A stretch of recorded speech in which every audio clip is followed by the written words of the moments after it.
now 4 years. And when you invited me to the birthday, I'm like, yeah, I got to make it on here, man. I gotta get here for a little while. Sorry, guys. No, Okay. it's okay. I mean, Troy, that tribute to Clobby that you put up on Twitter, that's the one that got me, and Oh yeah, I teared up at that. I did. that one was Yeah. gosh, because that was a famous last panel in oh, I can't. If Clobby was around, he'd be able to tell us exactly which issue Yeah. that came from. But they made it into a record book that I love, the way it began, and I just changed the background a little bit. And yeah, I got a little verklempt too, just having done that. But, yeah, I think it's interesting that my Italian husband becomes Jewish every once in a while. because some languages have words that convey meanings that you just don't have in your own language. Right. Yeah. Are we talking appropriation? Come on, let's. Well, it's kind of how language works. I mean, if every language were to eliminate words that were derived from other languages, you wouldn't have many words left. Definitely. True. You have a point on that one, Troy. Yeah. So, since I am relatively new, one, let me know if this sound is better, and two, Oh, yeah, good. I'm Much. not subscribed. Yeah. Thank you. I'm not subscribed to Polly. I haven't come across him yet. So, would any of the wrenches be willing to share Drop that the link. with me? Yeah, exactly. Let me Definitely get go it. sub to Polly. Okay, it's a race. Who can get it Go fastest? do it now. Now, do it now. Do it now. There Oh, we cool. go. Appreciate that, man. Yeah. You're welcome. A lot of videos we put up, a lot of subject matters, and live Mondays, and now Fridays. So yeah, the Fridays I'm enjoying myself because it's nothing but IPs that have more than 3 movies, and we'll break them down from the first one to the. So that's always fun doing talking about those films and stuff. That's As long great as we one were was at it, I fun. dropped Midnight's at Espanol as well because Sin had asked about that in the Oh background. yeah. Sí, como no. Thank you. I already stuff to you already, Polly, on both my channels a while ago. Oh, who's that? Me, Connie. Hi, Connie. How are you? Hello. Good, you. Happy Yeah, I already Sunday. stuff to both your channels already a while ago. Nice. How's your Sunday going? How's everyone's Sunday going? Good, actually. How about you? Wonderful. It's our first hot day in LA, which I love. First hot day. I find this hard to believe. First hot day out of the whole year. Yes, in LA, to where we actually had to put the AC on Oh, for a wow, minute. okay. Mm-hmm. Now, You know, what it is what is interesting. a hot day for someone who lives In California, a lot of the times, now that you mention it, though, I am reminded that a lot of the times when I'm out in California, I am so cold. The Yeah. houses there are so freaking cold. It's ridiculous. It's like you guys don't use insulation. Right. I've always been so miserable inside the houses. Like I'm all bundled up, and it's like, what is wrong? It's California. It's warmer where I am. It's warmer back home. What's going on? Puro califas. Well, I'd say for the common Angelino, anything above 80 degrees is hot to them. Okay. And I like it. I'm very comfortable in the 90s, even 100. Oh, I just like that kind of weather, but my girlfriend does not. how hot is it today? Like, did you get in the 90s? God, I didn't check, and I'm Because we've kinda been in the neat. 90s here this past Yeah. weekend. It's pretty warm. It's not bad, dude. It's not. It's just how it gets stuffy in a house. We have an old house. It's not bad, But when you're doing, when you're out there doing walks and stuff like that. Yeah. it hits 72, and I usually turn the AC on. Really? I like a chill. I like to be able to hang meat in my house. Whoa. Ah, nice, brother. A little dry aging does it well now. Slow Yeah, down it's like that age. 90 Well, here now, so I've got to around 75. Yeah, I'm a big guy, and I do not do well with humidity, so I would much prefer it to be a little on the chilly side, so I don't have to worry about. Oh, well, Big Al, I've been on a chafing. stream. I've been on a stream with you on Troy's channel. Mhm. What's up, Yeah. brother? Hey, you how's it going? Hey, how you doing? Hey, how you doing, Big Al? Good to, I'm it's doing, good. you know, I do what I do, that's me. Hey, what's dude? Jedi Bill, man? Dude, It's Bill. Outlaw Bill Outlaw now. Oh, dog. Formerly known as Right. Jedi. This vato was like first month one during COVID, man. I met him online. How are you, brother? Doing good. Doing good. You know, I totally should have went to bed at midnight, but instead I had a great time on the karaoke, and I gotta say that film, that stream between you and Teague was really entertaining. Just gotta say.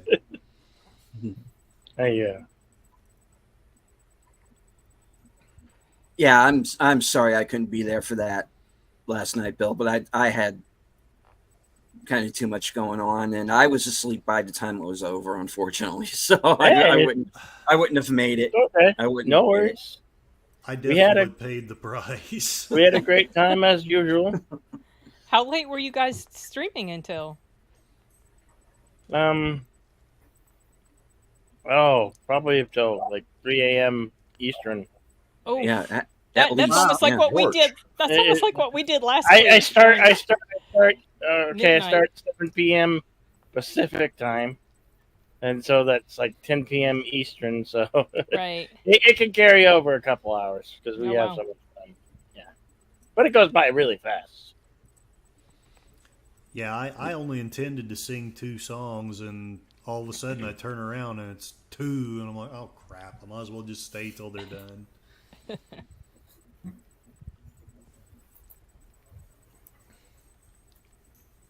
For those of you who've never been on StreamYard, there is a timer up here on the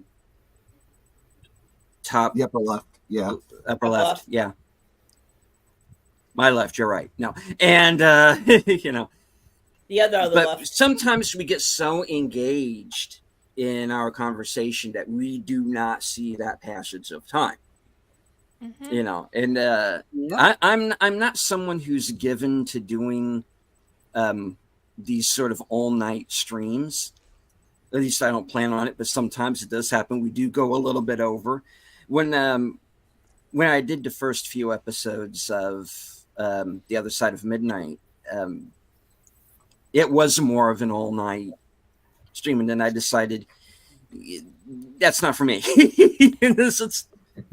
Let's scale this back a bit. But sometimes we do still go over, and Sin We- gets on we- me for that. Yeah, You well, know? I mean, we went till it was almost 3 by the time we said good night.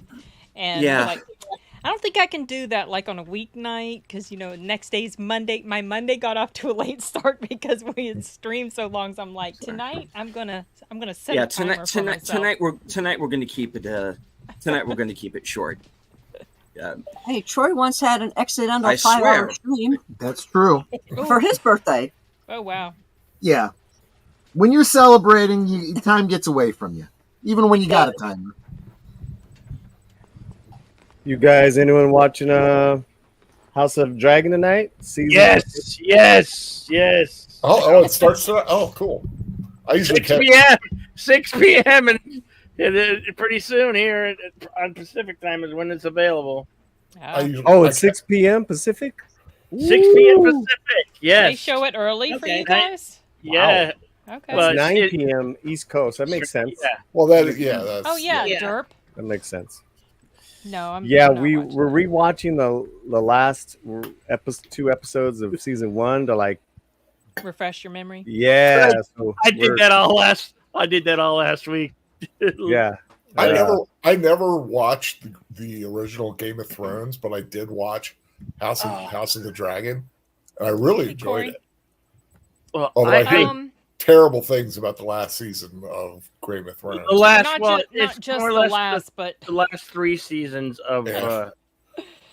Once they ran out of books. such a disappointment. Yeah, exactly. Have you seen that picture of like the beautifully drawn horse? Yes. The back, yeah, that's what it was. And then it's like I a stick swear. figure by the end. Yeah. I'm just so angry still when I think about it. I just try to pretend that show didn't even exist. It went from such an excellent, just everything. It was so good, and then it just went to crap at the end. I'm still angry. I remember Jeremy John's review after the episode where Daenerys has her whole freak out and burns King's Landing. Yeah. Spoiler alert.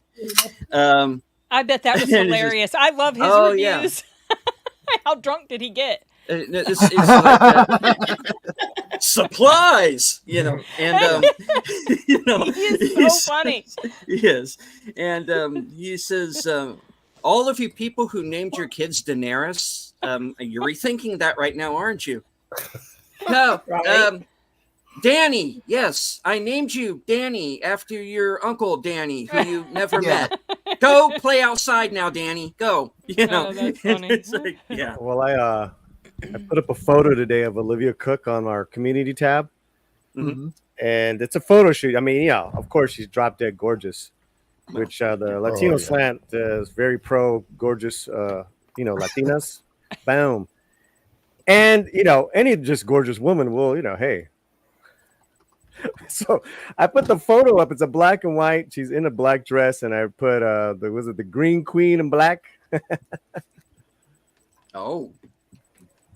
Oh yeah. Oh, hello. Yeah.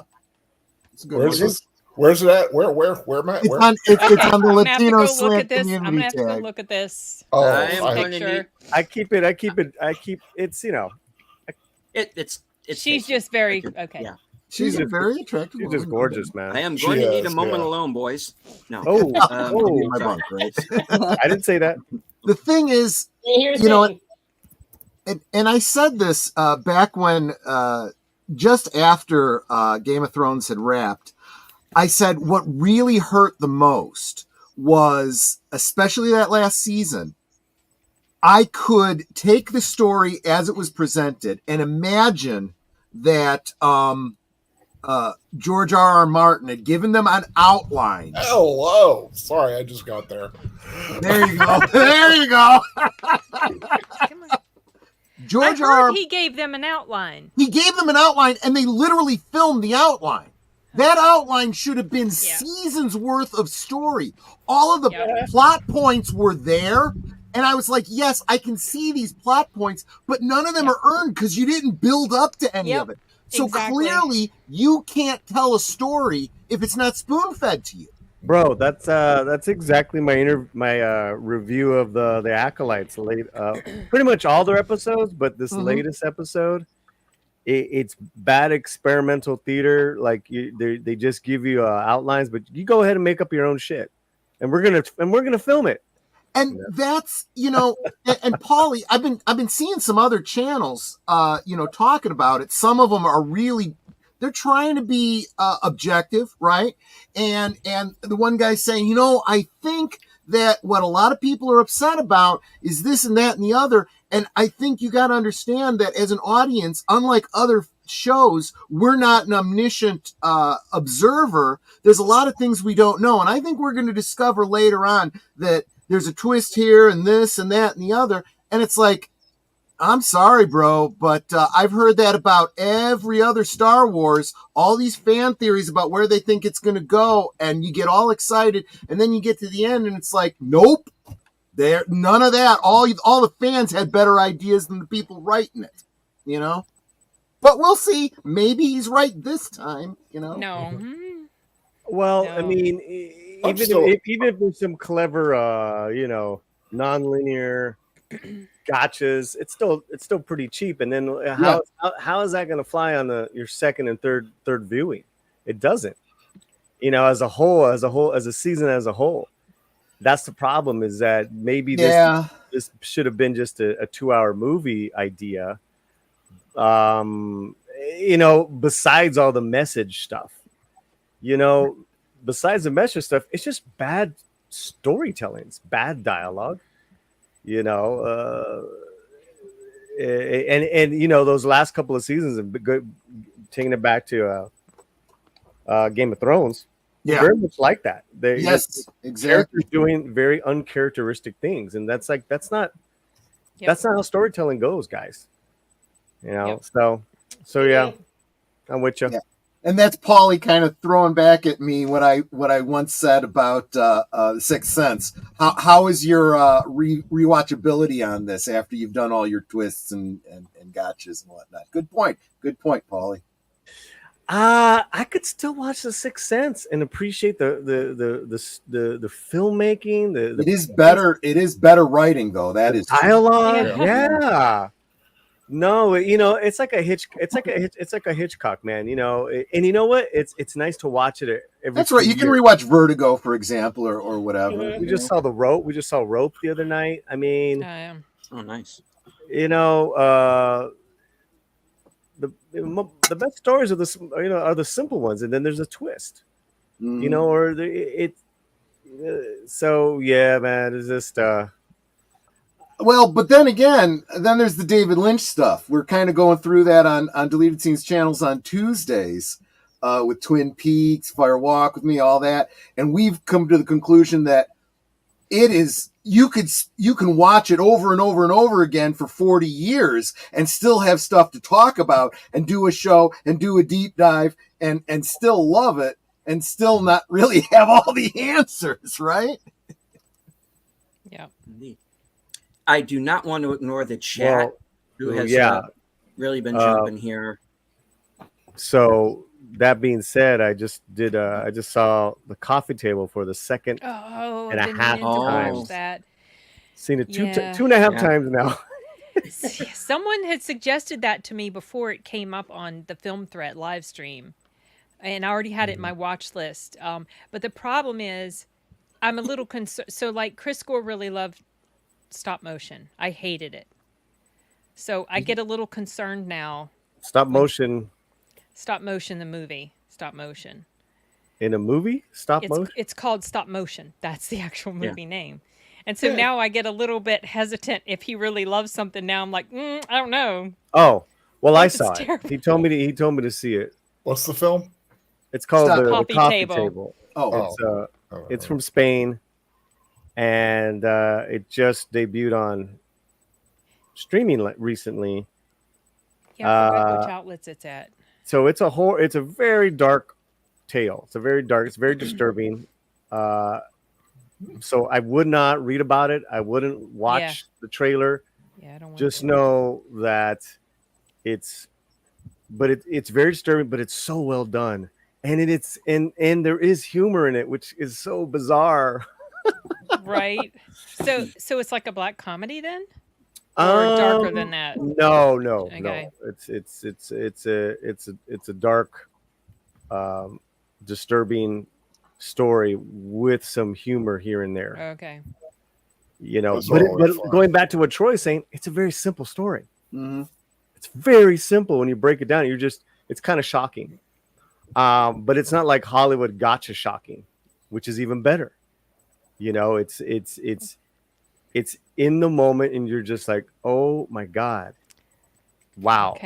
Okay. Don't oversell it, Paulie. I watch this because then thing. you might be disappointed. I know. Well, we can go back to Sixth Sense. I think that's why it's so rewatchable. Yeah, I can still rewatch Sixth Sense. Yeah, you know, or even man, you guys, we're on the same tip here. It's really fun to watch Sixth Sense with somebody who surprisingly has never heard the twist. I watched it not long ago with my son because we were talking about movies from that year that it came out on my live stream series that I used to do.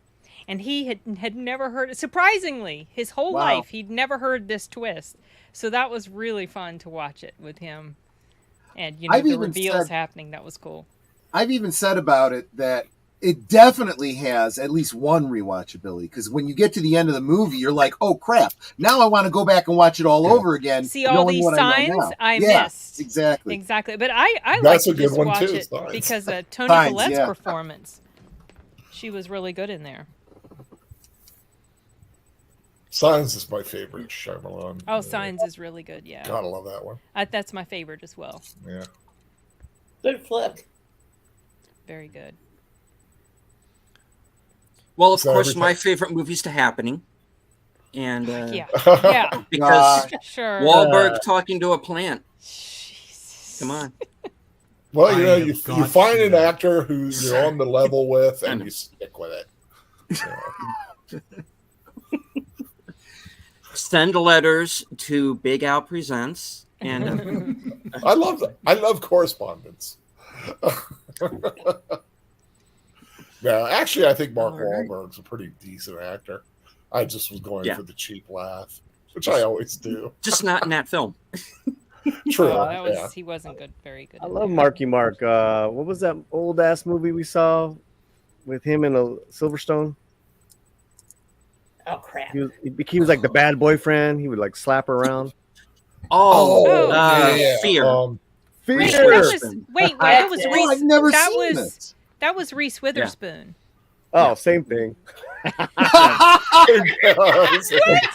Actually, I understand him saying that. So. Yeah, he was scary in there actually. Great flick though. Like that whole Yeah, cast. Will Peterson was the definitely. dad. Yep. I mean, like, you know, that's some good stuff, man. That was some good stuff. I want to see that. I do. I like it when an actor goes dark like that you're not used to seeing.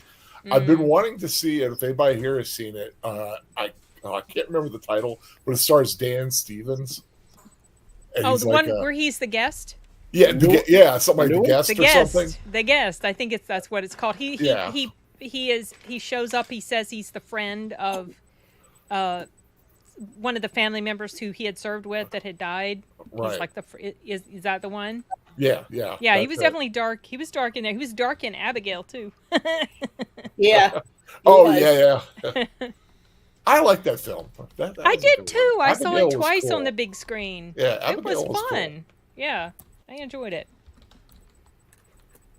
At least I wasn't the only one that saw it a couple of times in the theater. Yeah, no, I saw that because I went to go see it when I was in Jersey at my brother's, and then I came back and I went to go see it with Arturo, my son, because he hadn't seen it. And there was something at Kingdom of the Planet of the Apes, and then I've seen Bad Boys twice, and I think I'm gonna go see it this week with my brother when he's in town. So that will make a 3-time viewing for me. Yeah. It's been a while since that's happened, but Bad I Boys enjoyed was that good. film. Bad Boys was good. It was yeah. fun. Hmm. Nice 80s. It's like a throwback to the 80s, like the Lethal Weapon days. It's just Yeah. just a good buddy comedy. Yeah, it was fun. The third one's still my favorite though, of all of them. I have not seen Great any of flick. the other ones. Yeah, I've got to go back and do a watch on the previous ones because I've never seen them. never. Yeah, you want Not no, seen any of the Bad Boys. no politics, no agenda, Mm-mm. just entertainment. Go Right. see Bad Boys. That sounds so refreshing. Yeah. Right? You know? Yeah.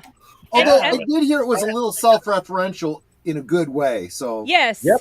Yes. They And had you the know slap that didn't scene. even occur to me, Polly, until it was mentioned Until during that Tom live said it? stream discussion. Yeah. I was like, oh yeah. Yeah. So then And you know, did you guys see that video of Will Smith actually going to movie theater? yeah, you said that was like after the showtime, right after you had left. So it was at the same theater I was at, but like later that night, I was like, dang it.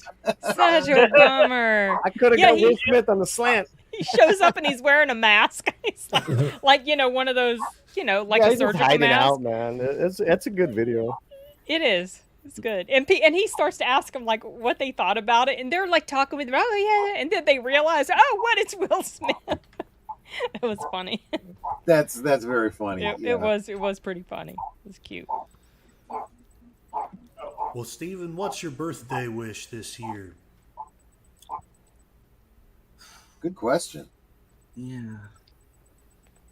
Put him on the Hadn't spot. thought about Let's- it. Think Had- about it. Let's try to be a little more civil with each other this year. Right. I mean, and then something will happen and all that will go out the window in a few minutes. But Yeah. it's just I'm past all this. I mean, they throw around words like ist and phobe, and now they mean nothing. Yeah. you know, because it's like, you know, okay, I didn't like The Acolyte. Call me whatever you want. Yeah. I don't care. You know, Smart. Hold a civil tongue, or just You're smart. go ahead with that, please. You know, That's what I'll call you. Well, You're sane. I think you haven't arrived until you've been called some sort of ist or ob. I think Yeah. I've been called all of them. Oh well. Have I not offended you yet? Just wait. yeah. Yeah, I decided I was offered to watch the first 3 episodes of The Acolyte. Uh-huh. But I decided I just had zero interest. I knew that I just knew I wasn't going to like it. I could just tell. And everything I've heard about it from people who have watched it has confirmed that it just was not. I just didn't want to torture myself, so I just don't. I just was like, nope, I'll pass. Well, you know, we had that big stream the other night when we went live with X-Wing. Mm-hmm. And we had a big crowd and just blah blah blah blah blah. But I'm like, I asked them, do I have to watch this again? And they're like 51% voted yes. I'm like, I don't want to see it anymore. Yeah. And yo, it's making big numbers on my channel, man. But I don't want to see it anymore. I know. Some I people don't want to. I'm not Yeah. for you guys. I'm not that type of you channel. Right, first of all. exactly. So, Exactly. ugh. Like you're not a hate watcher. Well, That's what I call like no. And I'd you rather want to to listen enjoy to what you're watching. I've been listening to this past weekend is the Darth Plagueis book. So good. Oh, that is a good one. Oh, yeah, yeah. We did a book study on that. You got it? You got it, bro? And Big Al, you have it? Yeah, Darth Plagueis. Yeah. Yeah, we did. Me and Professor Geek did a book study on it. Oh, dude, if you ever do a stream, dude, invite me. Yeah, we're supposed to do one. I finished Outbound Flight, and we still have yet to do a stream on that. But yeah, Darth Plagueis, that was a good one. I enjoyed it. Did not know he was still alive during the hey, spoiler. early. Well, yeah. Well, sorry, For a book that's been out for a couple of years. You said you're listening to it, Paulie?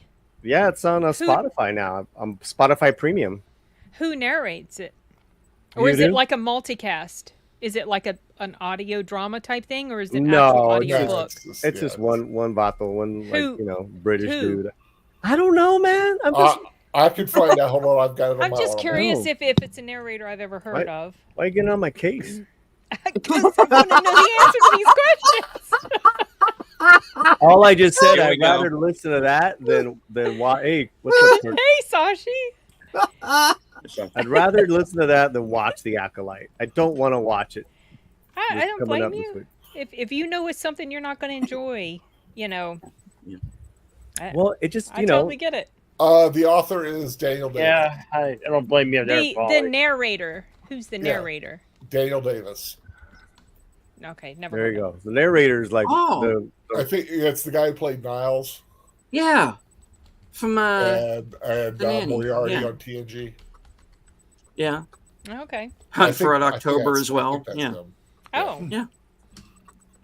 But it's so like just lore steeped, and you're just, oh god, this is so amazing. And it's set 65, 70 years before the A Battle New of Hope? Yavin. So it's like, Oh. the Acolyte can suck it. All right, I'll stop. Yeah, I will say I've caught some grief from friends about the Acolyte, and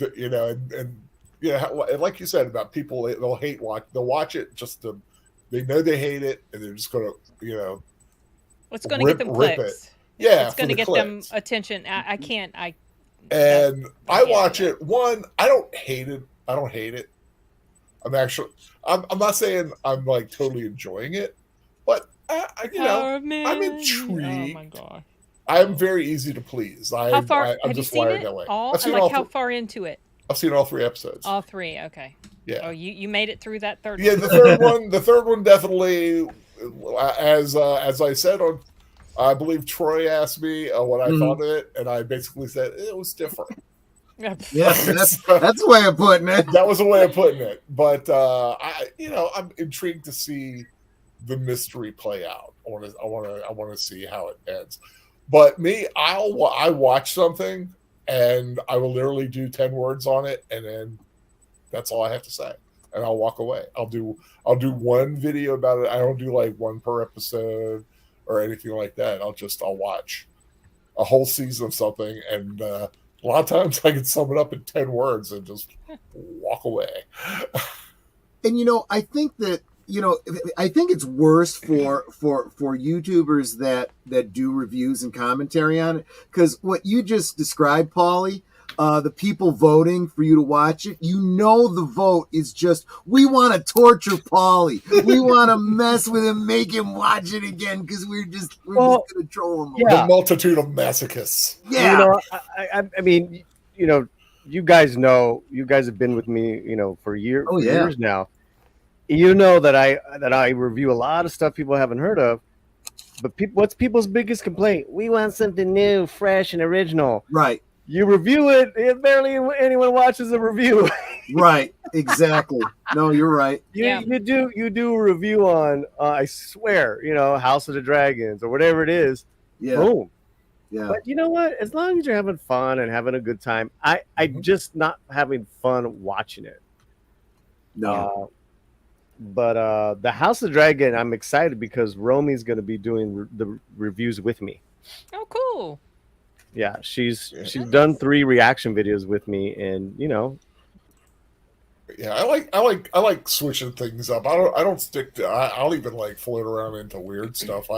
I'll do anything from Atlas to Mother of the Bride, on Netflix, like a rom-com or something. And I do what I watch, and I watch what I want to watch. Mm-hmm. Yep. Mm-hmm. And I hope to enjoy it. Same. But I wasn't joking when I quoted in the chat there, the power of many. How about the power of nope? And that's really what's happening. The numbers don't lie. So many people are not watching it. The message is getting across. And the ones that have been given it scathing reviews for the most part. Yeah, when the shill media turns against something, you've stumbled into something. Yeah. But hey, on a positive note, I guess Inside Out 2's doing real good this weekend. Oh yeah. What did it end up bringing in? I heard it was going to do pretty good. I haven't looked at the numbers today, but it was over 100 million early in the weekend. Yeah. Wow. Let me see what Box Office Mojo has. Oh, it's smashing. I think globally it's over 200. Globally, it's over 200 million. Oh, 200 wow. million. Wow. 155 million. Yeah, I think that might be domestic though. And it's killing. talk about a strong, opposite message, right? Everyone keeps saying huh? I'm sorry. The worldwide is 295 million. Wow. There you go. Worldwide. 295. Wow. Worldwide though, Paulie. So that's outside the U.S. too. That's Well, huge though. Mexico is 155 domestic, 140 international. Yeah. And I'm guessing there's markets it hasn't opened in yet. Well, Mexico, it's like 50 million or something insane that you just never hear. You just never hear. Just like what? It's a sweet little film, and I think, and like I said, I watched it the other day, and I thought, I was like, this is just a nice, wholesome, family-friendly film that actually has I think it'd be, like I said, good for a family that have a couple teens to watch together. Yeah. Because it's dealing with those changing emotions of when you become a teenager. And I think it'd be something nice to sit down with the family about. I don't know if they actually would, but that's just me coming from my former psychology background. Yeah. And Since we're talking about Inside Out 2, check out this link. This is a friend of mine who did a lot of the voices. Oh, no kidding. Oh, cool. And I'm trying to get her on. So she's a voice actor? She It sounds like with this one she She's did a a lot narrator. of huh? I'm looking. It says she's a narrator. Does she have like a website that demos her work? Well, she's a professional voiceover actress and actor. So if you hit the Inside Out 2 post. Okay. Actually, I wasn't logged in. That's why it wasn't showing me anything. Oh, okay, yeah. of There hers. you go. And then she even did a little scene of her, But I've known her for years. She, very talented lady, and I was like, dude, I didn't know you did that. Right on. So what's her name? Christopher Real. Oh well, no, I can't. It's because she's private, so I can't see any of her. Yeah, posts. it's Krista Gonzalez, and she can't. Yeah, very happy for her. I'm gonna try to get her on. I'm gonna try to get her on the show. So, Do you know if she's union? oh yeah. She is. Okay. Oh yeah. Yeah, she's also done a lot of commercials and television, but she's got a funny voice, so it makes sense. Yeah. She has a funny voice. Yeah, I mean, you're doing the characters, right, guys? Yeah, you would. Yeah, if you have range as a voice actor, that's really good. Yeah, I had a friend of mine wanted to get into that, but he says it is so hard. Yeah, well, a lot of people. Well, You got to know people, and a lot of it, yeah, and also depends. I mean, probably one of the best ways to try to start is to try to start with audiobooks.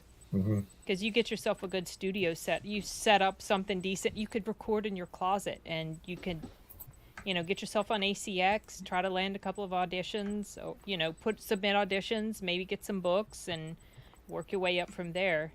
That's probably the most attainable way for people that don't, let's say, want to pick up and move to, like, let's say LA or Texas or New York. But yeah, it's definitely an interesting field. I want to break into the field where you can do the audiobook but just in a monotone. How do I get into that? Read nonfiction. But that still might not work too well. Probably not. Oh no, if you want to do monotone, do something like test preparation. I had to do a test where all the videos before it was for the FCRA, so Fair Care Reporting Act. And this guy was monotone through the entire thing. And he's like, he's talking each thing. I mean, it's dry enough material, but with the guy doing the very monotone voice while he's going along, it's like, oh my gosh, how is anyone expected to get through this hell? See, that's what I'm talking about. That's my dream job right there. I want to put students to sleep. Definitely would. I can do that. I was talking to one of my best friends today, and he was saying that he tried to get through my stream for about the book Art of Peace. And he said, man, I tried to get through it, but I just fell asleep. And I know I wasn't very energetic in that one, but maybe that's my niche, is to just start putting people to sleep, I could do that. And Meow Meow at Moira Kitty, how are you doing? Yes, I want to say hello to some of the people who have joined us in the chat along the way. Moira Kitty has just joined us. Hello. Tim's Talk is here. I also want to say hello to Max's mom, Vicky. Connie, is this our Vicky from Cosme?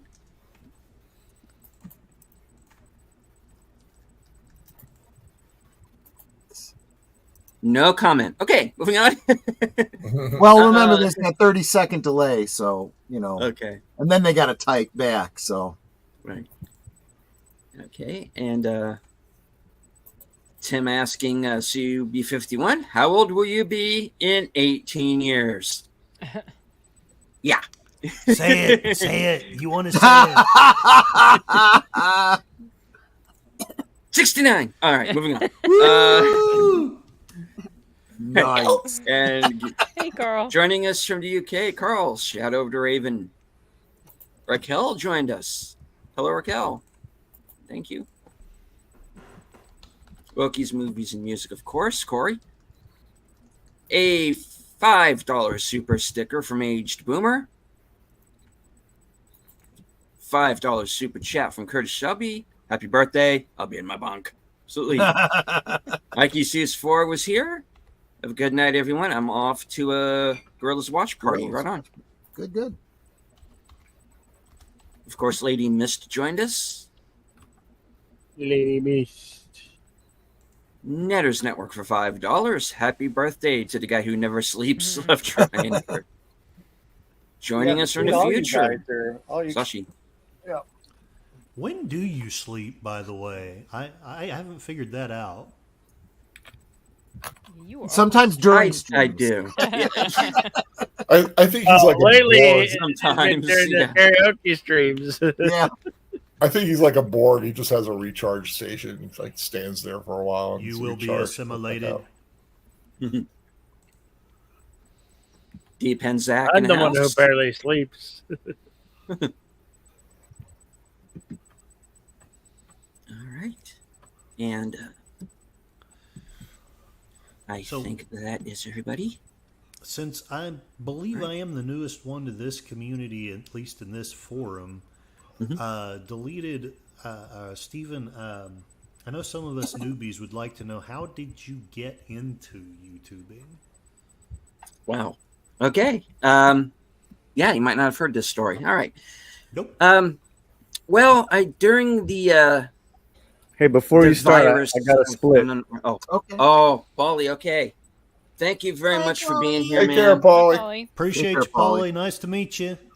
Hi, All the Paulie. dogs have left, man. I They're love ready. your They're ready, dog. they're ready to go walk. Doggy, doggy, Okay. doggy, doggy. That's a sad, sorry Later, fucking buddy. fan by itself. Bye. Hello. Love you, dude. Love you, man. It is the hand of Hey. fate. Take care, Take man. care, Thank you Paulie. for being here. Thank you, man. Right on. God bless everyone on the panel. Take care, guys. Have a good one, Polly. Take care. You All right. too, Polly. Yeah, deleted just retreats to his alcove to recharge. Yeah. You're pretty much looking at it right now. Yeah. All right. So, how did I get involved with YouTube? Okay. Well, during the virus of unknown origins that shall not be named, that did not exist. So, we're moving on. Well, I basically lost a job I had because I refused to conform to certain things that were being laid down.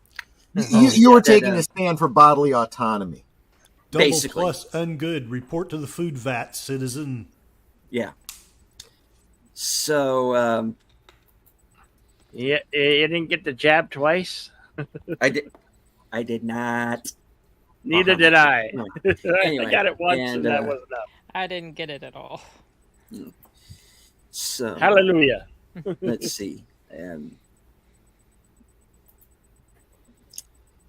So I was kind of left with nothing to do and no place to go because everything was closed at that point. You couldn't go to the movies.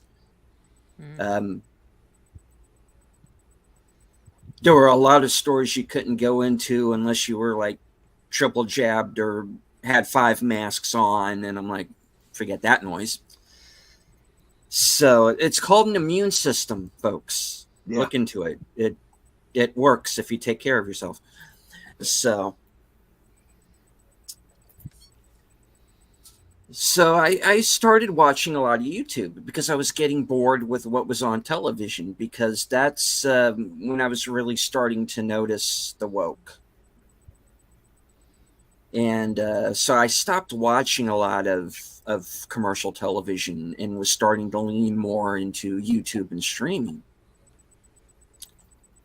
And as you know, Curtis, because you were a fan as well of Person of Interest, and I found a couple of these channels that were doing reactions to it. So I started out watching those and commenting and chat and whatnot. And so I started to get to like some of these other channels. some of which unfortunately are no longer on YouTube. But I started watching a channel called the Bad Movie Night Podcast with Chris Rupert and Aaron and AJ and Stiv and that whole group. And I started to get to know them, and I backed a film that they did, Transient, which is supposed to be out later in the year. It's a science fiction film. Transient. Yeah. I'm screening that right now. Oh, nice. Cool. Yeah. Okay. Let me know what all you right. think. Yeah. I did not know you were connected with them. Cool. Yeah, I'm I helped to back that. Yeah. Oh, nice. Okay. Which is how I got my first IMDb credit. Well, actually second, because in Search of Tomorrow I helped to back that as well. And Steven is everywhere for your convenience. Yeah. And so I got to know them, and this channel kept popping up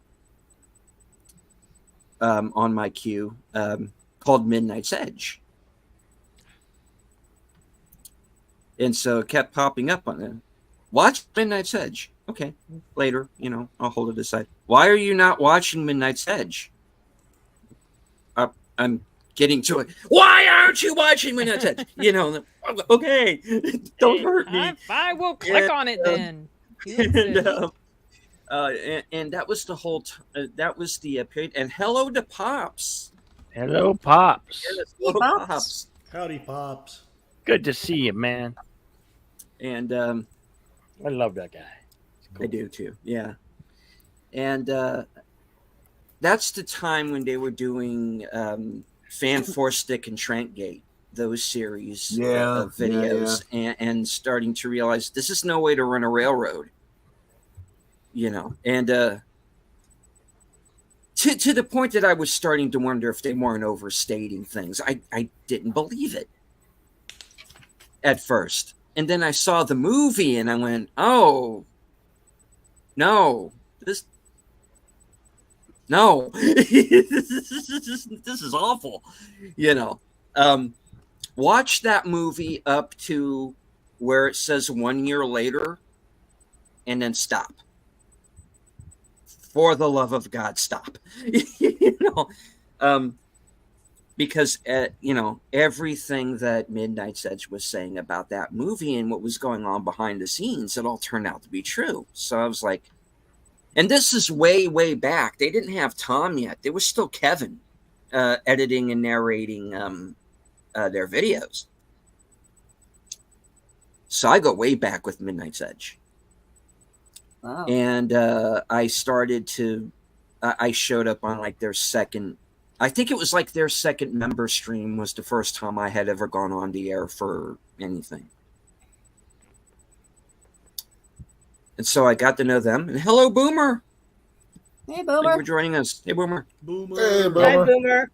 Happy birthday. Thank you. All right, so I got to know the guys at Midnight's Edge, and of course, that led me to Paulie and the Midnight's Edge Espanol guys, and it just kind of kept snowballing from there. You meet people on streams, during chats, you get to know people, and through Midnight's Edge, I met a guy named Jesse Miller, who at that time had a show called The Crow's Nest, and I did a few episodes of Crow's Nest, and he had another show where he was taking unproduced screenplays, and he got a group together to perform those like a radio show. And I did a couple of those. I did the original Flight 180, the original X-Files version of Flight 180, and that's the script that became Final Destination. That's so fantastic. we did that, and we did the Tom Mankiewicz Batman script from '83 that eventually, through some retooling and some other writers, became Batman '89. Where I got to play Robin and a couple of other characters. Robin was in that script originally. Kind of shoehorned in, but it's there. It's fine. And it was in that, while I was doing that I met a guy named Matt Allen, and he had a channel called Bud Boy Productions. It was named after his dog, Buddy. So I met him, and that's also where I met Gary Kissel the first time, Pop Culture Minefield. You know, and my channel was up, but I hadn't posted anything yet. I couldn't decide what to do or if to do, really. But he said to me, "You have a voice. You should use it." And that was around the time that Matt was doing Saturday Serial, and he asked me to come on and guest host with him one week. And long story short, I ended up doing 37 episodes of that show. Wow. Until he, as either co-hosting or in the end actually hosting, when he made the move from the UK here to the US. And that show stopped because he decided to kind of hang up his spurs, and he actually married another YouTuber, Wonder Julie. She did like a lot of Wonder Woman and DC content and whatnot, old school DC. And they got married, and they have their own business now, and they're both pretty much retired from YouTube. But I decided, you know, okay, I've been infected by this bug, and I'm going to keep going. And Unscripted came out of that, and that was my first show. And now we're up to 60 some odd episodes, and everything just grew from there. I liked Art Bell's Coast to Coast show back in the day, so The Other Side of Midnight is my version of that. I don't cover the same subjects, but that's what I do, and everything just kind of went from there. And Sin and I met through Paulie, and we decided to do the Mystery Movie Night, as we now call Mystery Movie Night podcast. Yeah.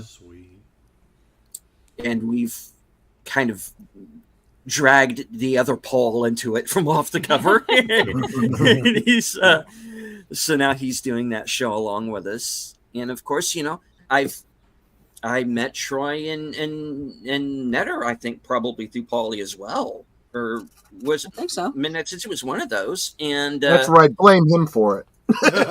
Yeah. You know, and they got me to Boomer, and now we're doing Live from Sparkwood in 21, you know, and you know, and I met them through, I met Al through them, and so, you know, I'm doing I'm on occasion to do films with friends with him, you know, and you know, and I met Bill along the way, and you know, and now I'm doing programs I'm doing with him. So it was just a matter of kind of meeting people and networking, and everything just kind of blew up from there. And I really have Bill to thank for my channel being where it is now. Oh, JPRPH1 is saying don't skip over the Stormy story. We are going to skip. We are going to skip that. The Stormy Daniels. Oh, no. I am not derailing. We can't I am not blame Troy derailing. for that one. Even I am trying to forget that one. I think I did that way too far. You were an instigator, Troy, on that one. I really was. I really was. And I was like a dog with a bone, just straight bone. Yeah. I've got Oh, Stephen hell. Sashi. I want to see Stephen cosplaying as Robin. Where's the link for that? Could Rich drop that in there somewhere? Well, I wasn't dressed up as Robin, and to be honest, I don't know if that episode is even still is even still up because the Crow's Nest is no more as a. It got demonetized because he told the truth too much, and Yeah, we can't have that. so yeah, No. so the Crow's Nest unfortunately is no more. But Jesse is still on YouTube, Black Death Gaming. In fact, he might be live right now because I know he was doing a show earlier. He might still be on, but his current channel is Black Death Gaming. So he exclusively does gaming, and Chef's Nation and Lindsay the Cynical Geek are his usual crew. And they had another. They used to have another fellow on out of Alaska, who was Mr. Nobody, or They Call Me Nobody, or somebody. But unfortunately, he's since passed on since those days. But yeah, long story short. That's the short version of that story. That's how I basically got started. It was just finding someone on a platform that had interest that I did, and it just kind of snowballed from there. So that is a wonderful story. And I think I know I'm very new to all this, so I think all of you who have had me on, you're very kind to have that to have me on. I'm way too proud of my own cleverness. Shadow of the Raven is asking if Stormy is going to pop out of the cake, and I replied that we paid her to, but she decided to testify against us instead. What? Okay, now that Yeah. was good. That was a good one. Yeah. Thank you. Thank you very much. exactly what happened. So.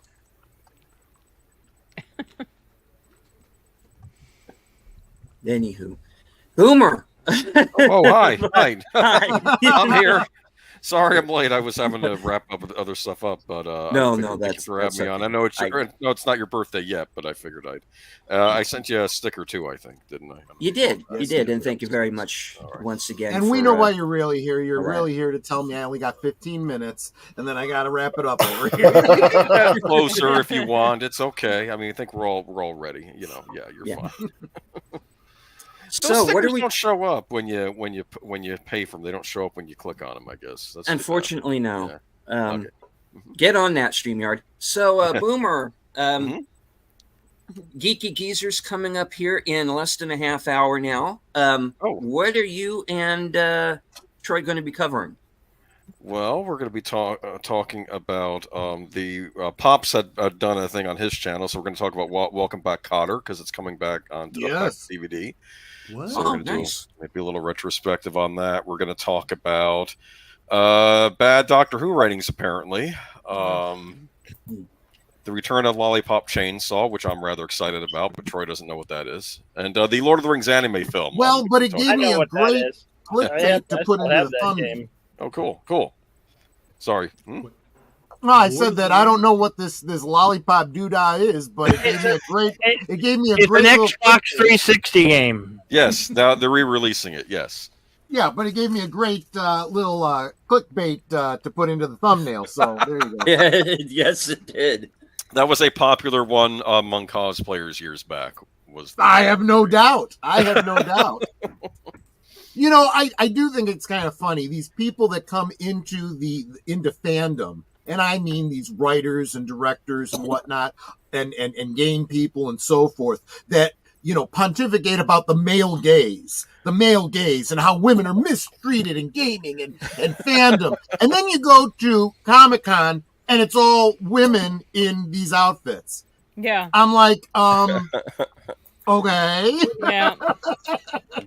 I believe James Gunn did some of the writing for the original Lollipop Chainsaw before he became big with his movies. I think he did help with the writing. Did he cast his wife in the role? I don't know. Were I they forget husband who and voiced wife at her. that point? I don't know. No. But and yeah, the Lord of the Rings anime film, which is I don't know. trying to figure out where the internet is on that one, but I'm curious. That's where I'm with that movie. I'm curious. Yeah, I think everybody is very reticent, given what we've had so far, crossing their fingers, holding their breath, and waiting and seeing. Right. Well, they have Brian Cox voicing Helm Hammerhand in that film, and he strikes me as a no BS sort of guy. So if it was going to be a woke fest, I don't think he would be involved. But again, we'll see. I believe he was a voice actor in the game Manhunt for the original Xbox and PlayStation 2. Actually, I don't know if I want to bring that up on your stream, what the object of that game is. Let's just say he was a very wealthy man. Yeah. You're a guy that escapes from prison and you're going around murdering other bad guys for this guy's amusement, and and if you had the headset on, you'd get to hear him in your earpiece. Playing the game. Okay. Yeah. Wow. And he was also in the movie Her, correct? He was one of the one of the AIs in that, right? Oh, was he? I never saw it. Oh, I okay. haven't seen that either. Yeah. I love that movie. It's one of the few that I have seen. It's definitely on my very, very, very long list to watch. Unfortunately, it might be the most accurate depiction of the future I've seen in recent years in that movie. Sadly, I wouldn't be surprised. And ironically, it was at a time before you could have, accurately predicted it. But you're right, we do see. I think the best sci-fi comes from people just looking at human nature, looking at history, and predicting what's going to come of the future, and that's why it's oftentimes so accurate. Accurate, yeah. Idiocracy, guys. I'm telling you, Idiocracy. Oh, well, of course we do. Of course we do, yes. Okay, I want to get to the eyes. Yeah, exactly. There you go. Yeah, so Shadow the Raven is saying, shouldn't it now be called Doctor Who, Doctor What, they, them? No. I was calling it Doctor Who until Jodie Whittaker took over, then it became Doctor Her, and now it's Doctor WTF. I'm so glad I'm not watching that show anymore. I'm just watching. I bailed before she showed up. Same here. I got as far as the Timeless Child, and then I was out. I'm like, and again, this has nothing to do with being a woman, being a person of color. None of these things bother me. It's what I said about all of fandom. Either you respect the canon of what you are writing for, or go do something else.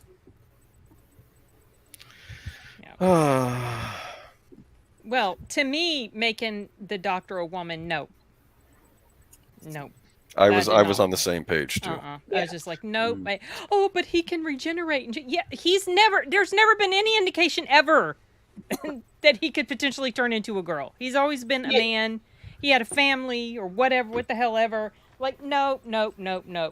Race swap, whatever. That's a non-issue as well.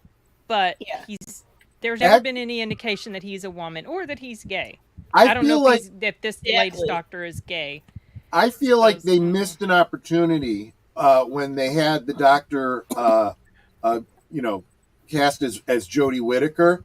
They should have brought back Romana as a woman still, and then they could have gotten into their whole, what their whole LGB, oh my goodness, pride thing, yeah. It's weird because I will say that I did grow to like Missy a lot during the Capaldi era. Even that threw me off because it was like, well, now the Master's a woman, which I started thinking of her as her own character though, not as the Master. But it was just I tapped out. I think, and I said at the same time, I said, because everyone was hailing this as this big LGB, representation. I'm like, do you understand that the Master is insane? And the villain, is that the representation you really want? Plus, wasn't he part cat once? If memory serves. Anyway. Well, I know he was a burn victim. I know that for sure. But the other thing too is, I've always been, and Look, the fans pushed back even when there was a romance between the Doctor and Rose. It's not has nothing to do with genders and preferences and any of that stuff. It's going all the way back. The Doctor was always kind of asexual, you know. I always kind of saw it. He's like an old man, and he's Yes, beyond that at this yes. point. You know, he even when he was cast younger, it's still an old man on the inside. He'll be friends, but it wasn't. He didn't Right. be romantic. Yes, he might have done that when he was younger, but I just assume. I Yes. think I'm in love. Okay, so this is. I have the video game somewhere, but I couldn't find it. So. Yeah, it's it came out on Xbox 360 and PlayStation 3 back in the day, and it's getting a re-release on new consoles. 2011, so. I think it came out. Yeah, I think this was like the last gasp before Anita Sarkeesian started waltzing through and started attacking everything. I think this was kind of And like burned the last whole gasp. thing to the ground. Yeah. Well, I love the detail in the chainsaw with the heart Yes. cut out. I mean, Yes. that's just brilliant. yeah, it's ridiculous. You probably can't see in this picture though, but her boyfriend gets bitten by a zombie, and it's like, oh no! But she saves him, but she just saves his head. Oh, Yeah. geez. Oh Like, God! and like his head is attached to her, like talking, like and it's like that's. Okay. Yes, he's my still alive, boyfriend but is it's a just his talking head. Yes. Has anyone else seen the Rowan Atkinson as Doctor Who on comic release? Yes, I Yeah. have it on DVD. my Yes, gosh. the Curse of Fatal Death. It was a what's it called? Red Nose Day special. You That know, sounds children like in an anything. That sounds It like was a Doctor Who brilliant. title. It had oh gosh, who's the tall blonde from Ab Fab? She also became the Doctor for a brief time in that. Joanna episode. Lumley. Joanna Lumley, thank you. And Grant. Hugh Grant, thank you, Hugh Grant, Yes. exactly. And there was a bunch of other Jonathan great Prince playing the Master. Yes. Or Oh, Jonathan it's Price. brilliant. Is it Price? Or And Price. Price, they did yeah. the time travel. What do you call it? The whole paradox shtick of okay, I just got to remember to put this here so that this is here when I need it. And they did that long before Bill and Ted did it. It's very funny. Probably out there on YouTube if you haven't seen it. It is. And in fact, Oh, it's that's there, where yeah. I came across it. Since I come across everything late after Yep. everyone else does, I found that one time when I was babysitting my son, and we laughed. We just thought it was wonderful. I made up a custom cover for it, and I put it in between the seventh and eighth Doctors on my shelf. I find that funny to me. This is Yes, a question that I had Dollars. with I can answer that question. Peter Cushing. Peter Cushing did a film as Doctor Who. Is he considered canon or no? Not mainline canon. Here's what the Peter Cushing films were. They took a couple of really epic runs of story. From the Hartnell era, right? From the Hartnell era, and then they re-edited and re-dramatized them with Peter Cushing, and it doesn't fit in canon because this Doctor isn't from Gallifrey. He is just a crazy old human man inventor who creates a time machine. But then again, they were originally thinking that was what they were doing with Doctor Who until they changed it. But it was a reboot before it even needed a reboot. It was just a way for them to take it to the big screen. And actually, I thought it was kind of brilliant. And if they ever did do a reboot of Doctor Who, it would almost have to be in this kind of a way. Go back and look at major storylines from all eras and kind of rework them into kind of a condensed sort of fashion. They are absolutely great, and there's lots and lots of great behind the scenes. Daleks that were made up for the movies and whatnot that ended up working their way into not only live appearances by the Daleks, but then in later episodes of Doctor Who, there's a lot of crossover and whatnot, as you would kind of expect. If you were talking about like the Rowan Atkinson and stuff, just recently, although I haven't been watching it, I do watch some reactions of the new season, and they made canon the Richard E. Grant, the Shulkin Doctor. Yes, they did. I think that was a huge missed opportunity by not making him mainline Doctor, but whatever.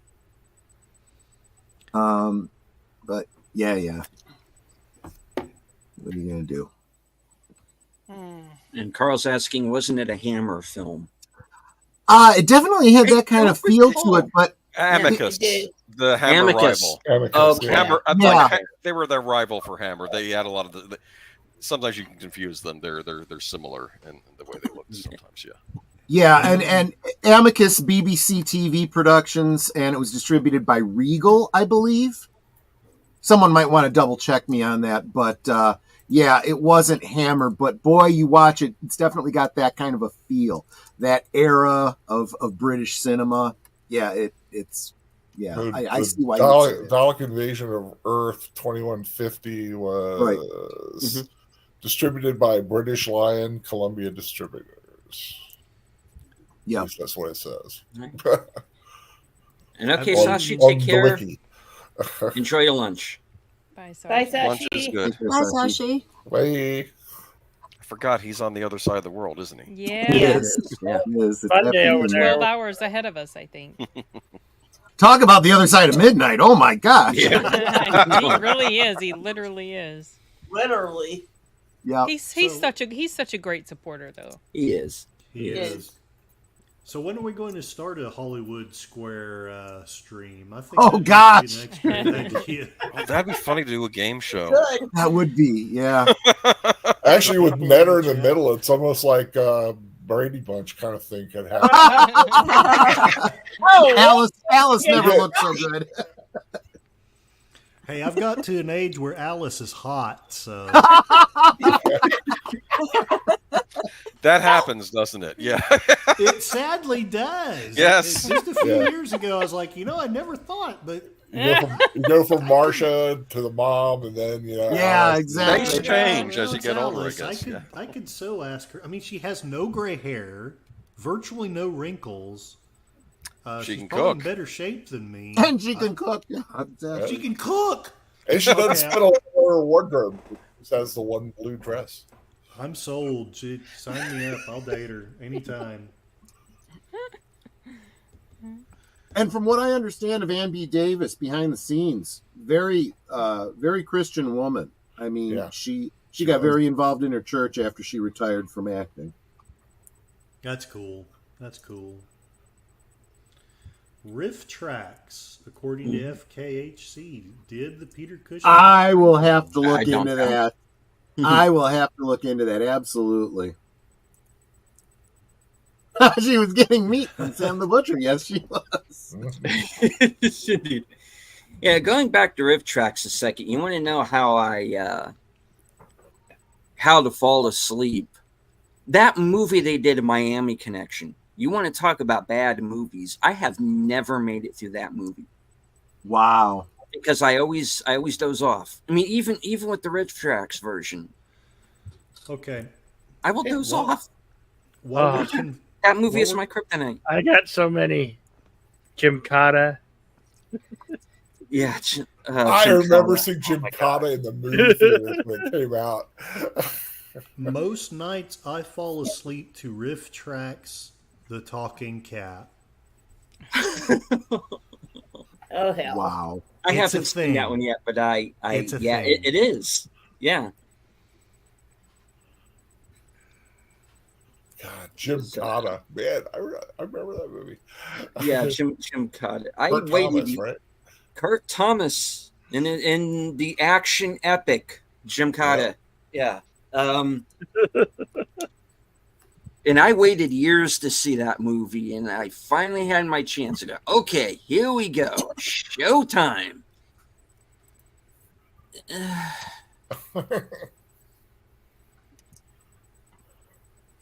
You know, my dream job is to be on Riff Tracks.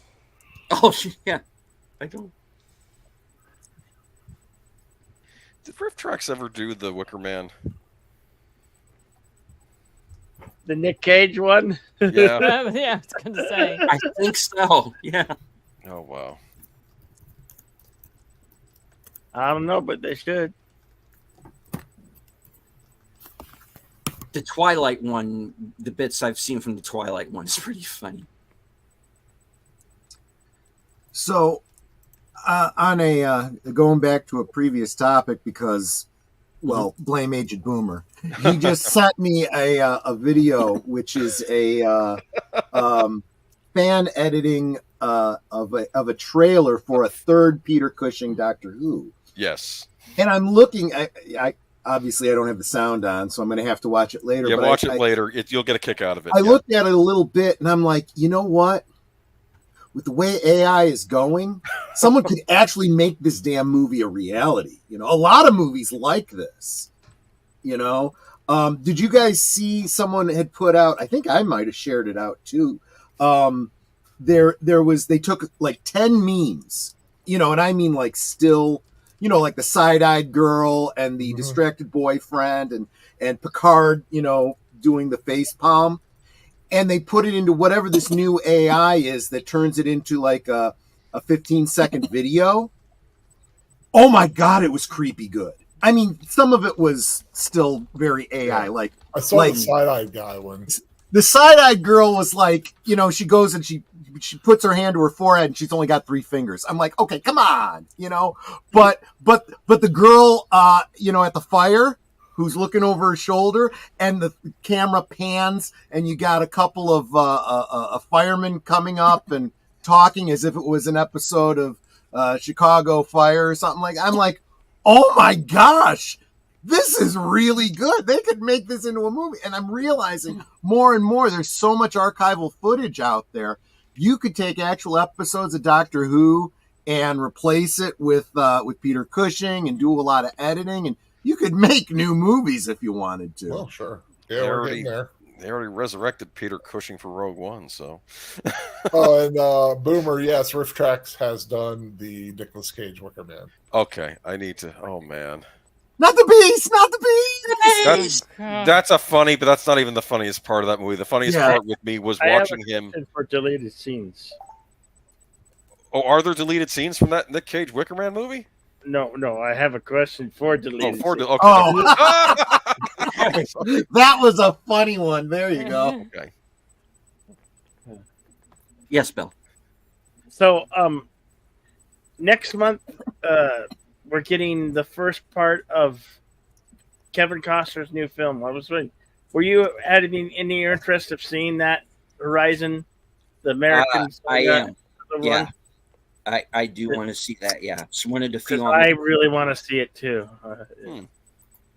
It's weird. We're getting part 1 and part 2 this year. Yeah. There's going to be a part 3 and 4 as well, I think. Oh, really? That's something about that. Yeah. So. Wow. And hello, Darth Plato. We talked about that last week on Geeky Geezers. I'm kind of curious.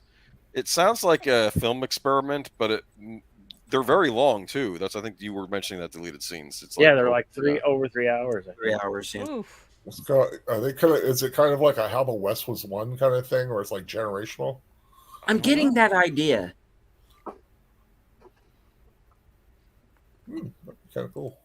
Yeah, it looks good. For what I mean, just trailers and stuff I've seen, I was like, wow, that looks like it'd be pretty good.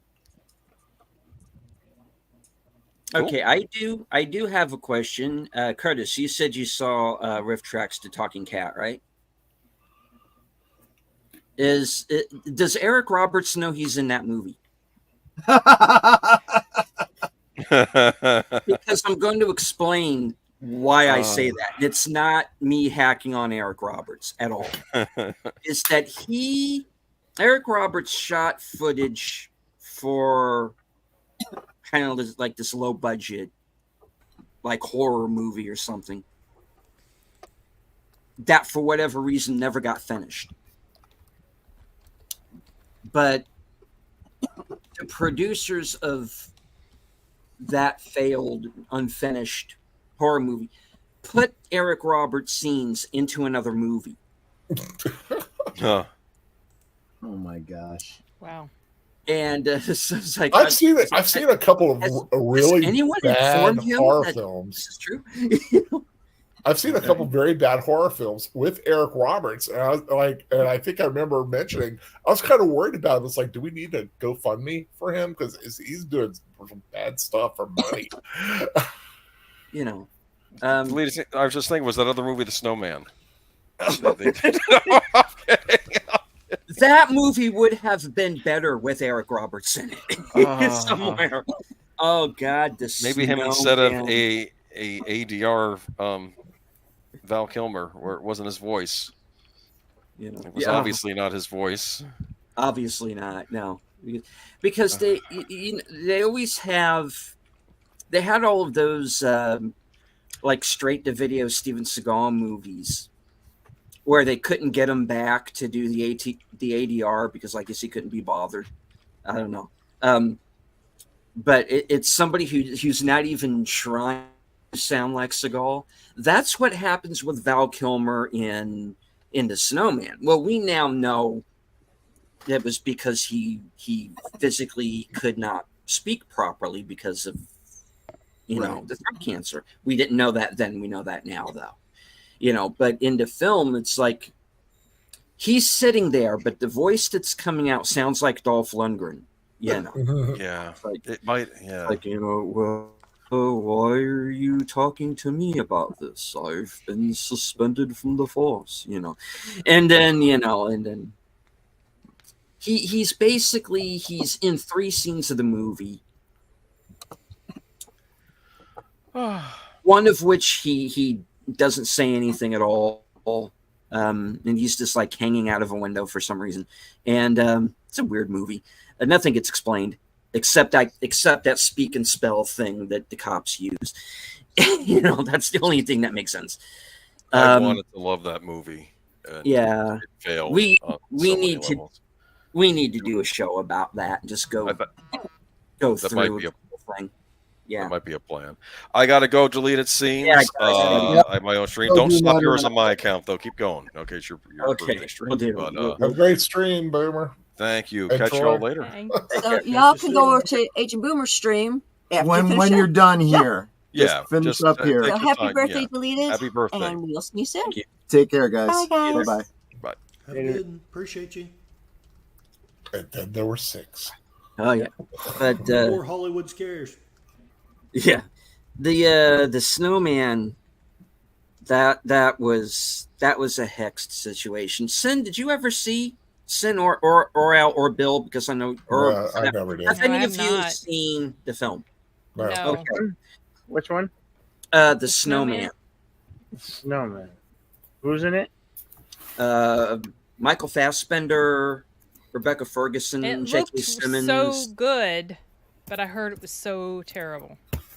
That's because the last Michael Fassbender movie I saw was First Goal Wins or Next Goal Wins. Oh, that was from last year. Yeah. The Snowman is based on a book series. Yes. This Norwegian book series by I've read Joe Nesbo or something. Joe Nesbo's this fella that he used to be like a rock musician or something, and then he turned to writing these little this book series and about a detective named Hare Hula. That's the actual name, but the American version of the name is Harry Hole. Yeah. Oh. Have fun with that. And that's what they call him throughout the entirety of the movie, and you're just sitting there going,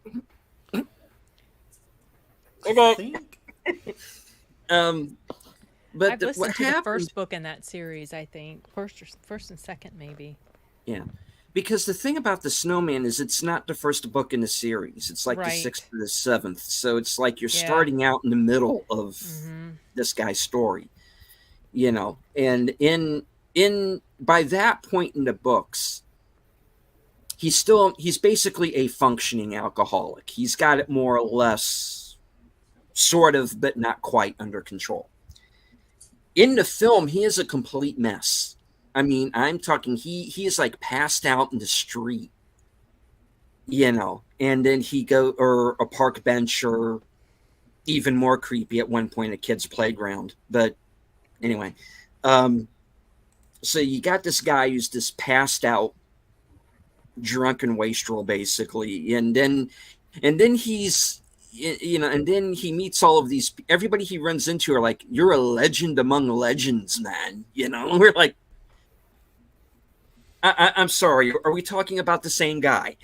The guy who was just passed out front a minute ago. That's legend. Okay. You know, but you know, that's just how the movie is. You know, and the story is basically the first serial killer supposedly in the history of the country or whatever. I don't know, some dumb thing. It makes no sense. None of it cuts together. And this is why Boomer and I have been talking about this movie forever now, and we really want to kind of talk about it. We go about it sometime. What happened was they didn't shoot 15% of the script. They released a movie unfinished into theaters. Ugh. And it plays that way because there's no connective tissue to anything. None of it makes sense, you know. And when it does, it so hits you over the head obvious that there's no way you can miss it, you know, because that's what they do through the whole movie. Is he does no detecting. He figures none of it out on his own. He doesn't figure out who the killer is until the killer basically, for all intents and purposes, tells him, "Hey, it's me." You know, that's your legendary detective right there. He does no detecting. He's basically led from clue to clue, and you know, and there are all these plot strands that go nowhere. There's a human trafficking subplot, and the movie forgets about it. It never gets resolved. You know who's involved, and you think you're going to get some big scene between Fassbender and the head of this ring, and like, you son of a bitch, I know, I got you, I know what you did, I'm hauling your ass off to jail. Never happens. The movie just forgets about it because they didn't film an ending to it. You know,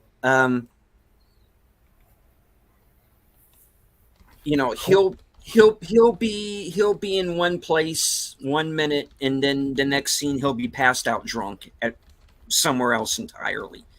It is an editing nightmare. And Martin Scorsese was supposed to be the original director. And he could have done so good. And he's still on it as an executive producer. The director they did get is a guy named Tomas Alfredson. And this is the guy who did the Gary Oldman Tinker Tailor Soldier Spy. This is the guy who did the original Let the Right One In. This man can make a good movie. Yeah. You know, and I don't know what happened here. I don't know if it got taken away from him or for whatever reason. And they never finished. They didn't shoot the whole script. So you have made its way onto the big screen. You have Thelma Schoonmaker, multiple Oscar-winning, Oscar-nominated editor. She does all of Martin Scorsese's films. She's the editor on this thing. This doesn't look like it's anything that she's done. They have another editor on the movie, Claire Simpson, who used to be Oliver Stone's editor. She's an Oscar winner. What the hell happened? You know, because they had to stitch together this Franken film of just like bits and pieces and things that don't make sense and plot lines to get brought up and then dropped. Why does the doctor who's involved with the human trafficking plot and kind of comes up as one of the suspects in the murders too? They make this whole big deal, and they even go to a big close-up of he has this nail polish on his hands. He's got like nail polish on his. Why are we seeing close-up of this? Is this going to be important? Never gets brought up again. The killer's victimology. Once we find out who the killer is in the movie, and we get his backstory in the first scene, his victimology makes no sense. He wouldn't be killing the women. He would be killing the fathers. He'd be killing the husbands. That would be his proper victimology. But he's not. He's killing these women. And I know in the books all of this supposedly makes sense. In the movie, none of it makes sense. They go to see Michael Fassbender and Rebecca Ferguson go and see Chloe Sevigny's character because she supposedly has some goods on who the killer might be. And they have this whole conversation with her. As soon as they leave, spoiler alert, she gets killed.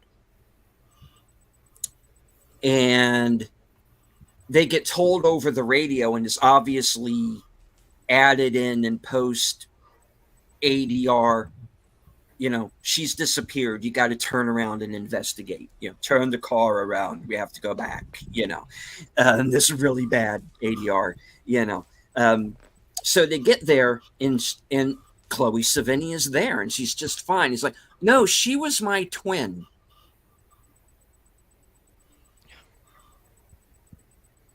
What? Why? Like so many things in this movie, why? Anybody else like really depressed right now?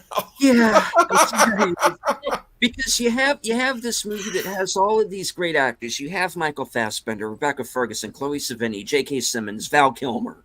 You have a movie that's directed by Thomas Alfredson. You have, I think the screenwriter of it was even the same guy who did Tinker Tailor. So these are people who know what they're doing. Martin Scorsese's name is on this thing. And it's just like, wow. This is like the people who did Manos to Hands of Fate came back and made a movie, and I'm like, what the hell? Oh, it is. Have you ever read up on any behind the scenes backstory as to why this thing went off the rails so badly? Past the fact that they didn't shoot the whole script, which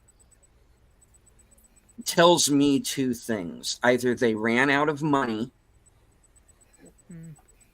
or they shot so much footage that the studio just showed up and said, you know what, we're done.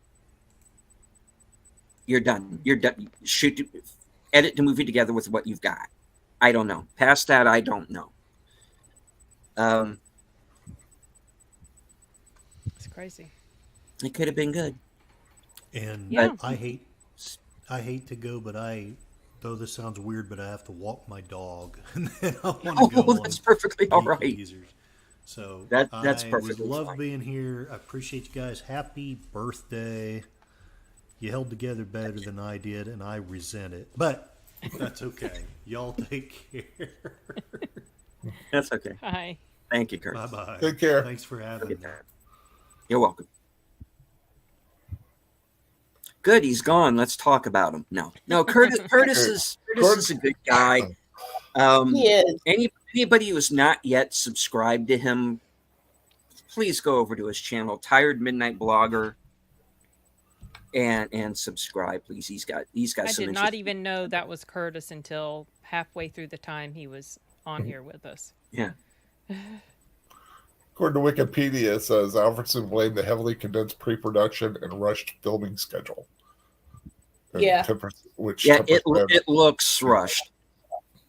It looks like they did it on the quick, and not in a good way. You know. So when they were cutting it, it was like making a big jigsaw puzzle and a few pieces are missing, so you don't see the whole picture. Yeah. I'm reading the same thing too, Big L. Yeah. Yeah. And with a current big old 7% on Rotten Tomatoes, 19% for the audience score. Yeah. And when they get to the reveal of the killer, it's like, okay, it's that guy. Why not? He's as good as anybody. It's like that whole movie is just like they like, you know, threw darts at a phone book. Just like, all right, who is the killer? Aaron Aronson. Okay, fine. 1,000 monkeys on 1,000 typewriters making his screenplay. Yeah, that's what it's like. It's one of those movies where, you know, they gave a writer one page and then they gave another writer the next page, and then they just don't talk to each other. You know, that's what The Snowman feels like. But yeah, Al and I, we've been not Al, sorry, Age Boomer.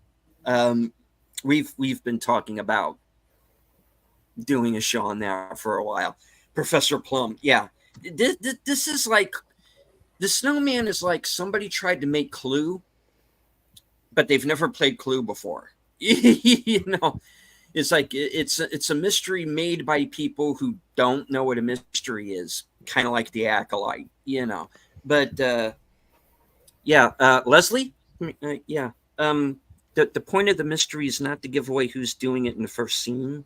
Maybe, yeah. I'm sorry, too difficult. You didn't think anybody would get it. Yeah. Okay. So, because it's really a show about lesbian witches anyway. So yeah, that's what it sounds like. Well, they're all dead now. Yeah. Exactly how is something of a question. That's the question. Why does stone catch on fire, and how come nobody can seem to count past the number 2? But 1, 2, many. Okay. Oh, that is so cringe. I can't. This is not Star Wars. Oh, Star. Star.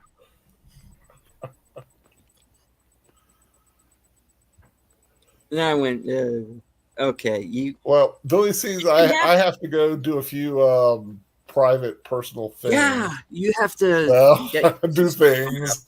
Yeah, but definitely want to wish you a happy birthday. Have a great rest of the stream. I mean, I'm saying it's about 10% chance I'll be on later. After midnight, I know. I'm not looking good for that one. If I definitely looking forward to if you can, I understand. Friday. Yeah, if you see me pop up at like 1 o'clock or something in the morning, if I wake up or something. You take care. Yes. It's nice to meet everybody. Nice to be here with you guys. Take care. Okay. Later, bye, guys. Big Al. Thank you. Later, guys. Bye. All right. Films with Friends, Friday night at 8 o'clock. Star Crash with Big Al and myself, and hopefully Soundtracks with Birdman. Hopefully he will be able to join us. All right. And then there were 4. And we have less than 3 hours till the next stream. Yes. I have brought all of you together tonight because one of you is a murderer, and I've narrowed it down to the 3 of you. The good news for you is that footage is missing. It was never filmed, and it will be narrated by someone who does not sound at all like Val Kilmer or Steven Seagal. Okay, thank you. It's a good thing. Yes. It's like watching the 62 Mets. Yes, in many ways. Uh, I kind of like Star Crash though, Carl. That's the thing. Is I kind of, and if you don't like it, watch it for Carolyn Monroe. Okay, at least do that. You know. If you need good chuckles, that's definitely the one. Yeah. It's a fun one. Mm-hmm. It's been a couple years since I've seen it last. Yeah, it's been a few years for me too, so I'm looking forward to revisiting it. Alrighty. So, speaking of looking forward to things, and Sin, while I got you here, is there something that you think has gone under the radar that you're looking forward to seeing? Oh, under the radar, or have seen that you think people slept on? You put me on the spot. Deleted. Of course, I can't think of anything. Oh. Shoot. I couldn't think of anything either. That's why I was asking you. Well, I mean, a lot of times when I think, two movies that pop into my head are movies that I've already mentioned before, but they're from a few years back. But they always come to me when someone talks about, hidden gems of movies, but they're not recent. The Clove Hitch Killer and The Final Girls. I recommend those. Okay. Yeah. Those are fun. As far as this year hasn't been the most pleasing. No, it has not. Movie watches. I went to go see 3 movies Bad Boys, and then after Bad Boys, I saw The Watchers. Furiosa. And I had no interest in Furiosa. Just because I just don't like that universe. I didn't like Fury Road, so I just was not interested in Furiosa. Though I heard it was good, but I'm like, nah, it's okay, I'll pass. And what was the other one I saw? Oh, In a Violent Nature. Oh yes, yeah, and I have had words about that. That's where we had the disagreement. We do part ways on that one. I haven't seen that one yet. It's a horror movie. Yeah, I still didn't see it is. Too, It is. I think I would have liked it much better if it was about 15 to 20 minutes shorter. I think I'll probably like it because I like gore and horror. It's different. And there's a lot of gore, so you'll probably be happy. Thank you. But The Watchers was super disappointing. I was not happy with that one. And I am going to go see the Russell Crowe movie this Friday. The Exorcism. Yeah, another Exorcist movie with I know, and Russell Crowe in it. No, I'm not super into those. Is he playing the same role from the last film? No. Nope, it's a totally different. This is totally a different movie. Completely, but I'm just curious. Yeah. So it's completely different. Here's the thing, because when we did, because it kind of looks like a sequel to that last one. It kind of does. When we did the 10 worst of 2023, Bill and I, and Pope's Exorcist was on his list, and it was like a dishonorable mention on mine. It wasn't my 10 worst, but it was like 15 or something. But whereas he was an exorcist in that film, in this movie he's an actor playing an exorcist in a film, and weird things start to happen. Right. I have tried to stay away from the trailer, but I did hear them talking about the Exorcist movie. Mm-hmm. But I'm going into this about as blind as I can. Yeah, that's really all I know about it, and it's really pretty much all the trailer tells you too. But okay, yeah, well, we'll see. But I'm going out of town on Saturday, and I wanted to see it and review it before I leave, so that I could have maybe some sort of content I could put up. But then next week I want to go see. Oh yeah, A Quiet Place. Day one. I had forgotten that I was going to be out of town, and I had to cancel my ticket for here, and I'm going to try to take the nephews to see it up there. I'm going up to Jersey to watch over my nephews for a week, and so those are like the only immediate things I've got on my plate. Of course, I want to go see Maxine when I get back in town. And I have my ticket for Deadpool and Wolverine already. And there was something else I wanted, but I bought that right away. Same here. So, yeah, and I'm screening that science fiction movie and trying to watch some other stuff here. I decided to stop watching The Boys.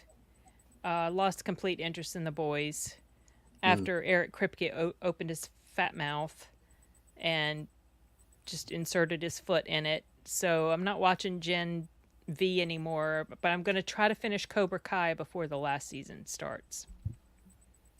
That happens in July. Yeah, I know. I got to get going. The good thing about it is that the episodes are short, but I'm really not liking the teenage triangles and love crap, and the teenagers don't act very well. So it's kind of cringe. But I'm just there mostly for Johnny.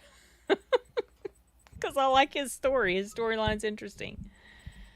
So yeah, more so than Danny LaRusso, right? Agreed. Like it's so crazy that the villain of he's such a good actor too. He's so good, and when Cobra Kai first got started, they came to a con in my area. Ralph Macchio, William Sabaka, and the dude who plays Kreese, what's his name? Martin Kove. Coach. Martin Kove, yeah. And I think 2 or 3 of them are either 2 or all of them are coming back again this year. So I'll be going to that panel. I went to the panel the first time, even though I hadn't watched Cobra Kai. I just went because, it's Karate Kid. And I remember them from, the 80s, kind of my childhood. And I'm not super huge into Karate Kid, but I went to their panel and it was a fun panel. It was cool. So looking forward to seeing them again this year. And of course, we have the mystery movie. Yes, coming that's up. right. What are your thoughts on what that might be? Here Monday night. You've been speculating. A lot of people are speculating. What's that? Bike Riders, which, I wasn't planning to go see that, but I guess if that's the one, obviously I'm watching it. I was hoping it was something more exciting like Long Legs. Yeah, but I don't think it will be. I'm hoping for that. We'll know this time it will it'll be. Well, there's still the one on the 1st, so there's still time. Oh yeah, that's right. That's the one I can't do because I'll still be out of town.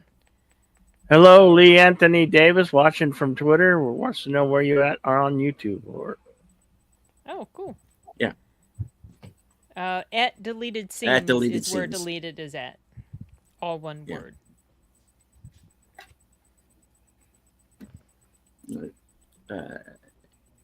Did karate many years ago. Managed to get a cardboard belt. I know. All right. Let's see. So I've been watching an interesting show that I do want to bring up before I forget. It's called Deadlock. It's on Amazon Prime. Mm-hmm. And I started watching it because of a reviewer who was talking about True Detective Night Country. And he referenced Deadlock. Hey, Dulcimerist.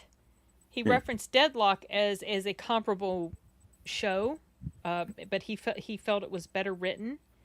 And the interesting thing about that show is most of the characters annoy the hell out of me. They act really over the top and ridiculous.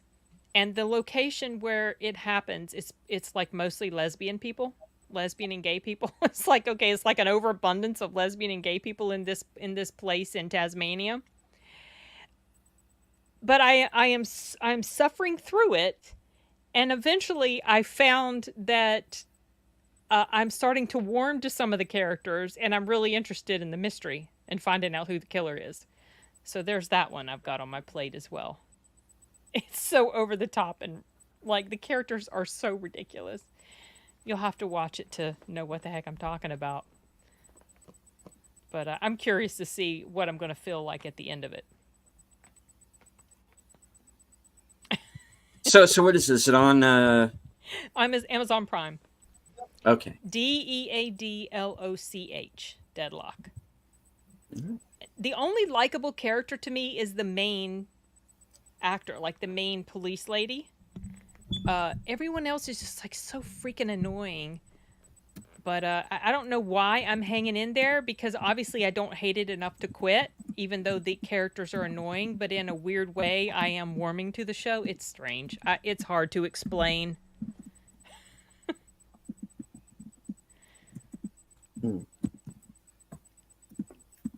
That doesn't sound like there's a story to it at all, really. Well, there is a story to it. It's a mystery. It's the main character is a cop investigating this series of murders, and it's I like mystery stories, so I was hanging in there, and then the mystery started getting a little bit more interesting and a little bit more interesting, and so I don't know. We'll see. I'll do a review on it when I'm done. Right. So, yeah, I think it's probably a good time to just go ahead and end it here. Thank you to everybody who joined us.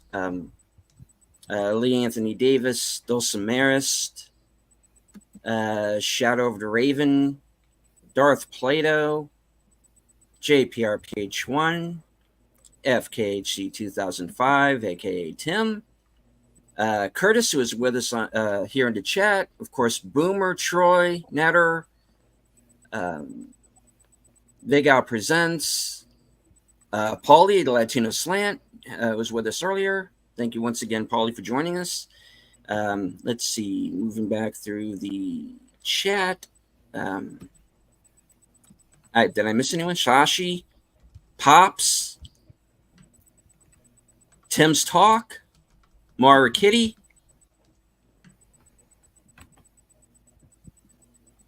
D. Penzak. Yeah, quite a few.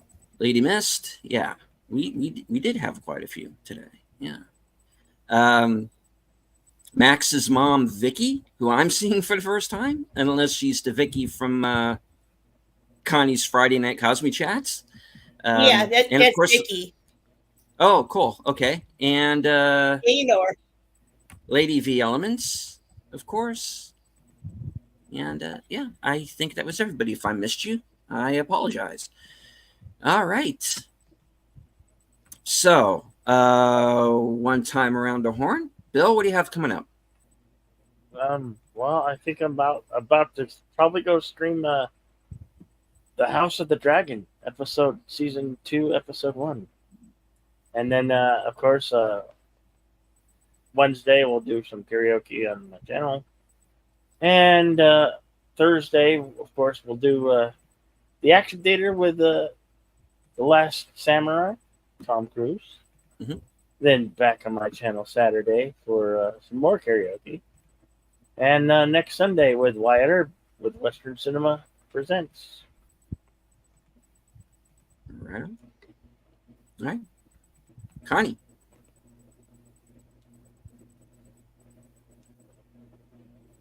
I'm starting up the Wednesday night comedy movie nights.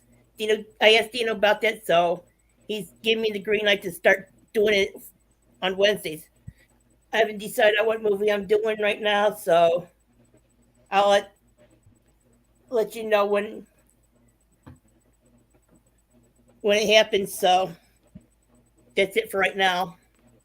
Right on. Sin. Oh no. All right, there we go. Sin. So obviously tomorrow I'm doing the mystery movie with you and Paul from Off the Cover.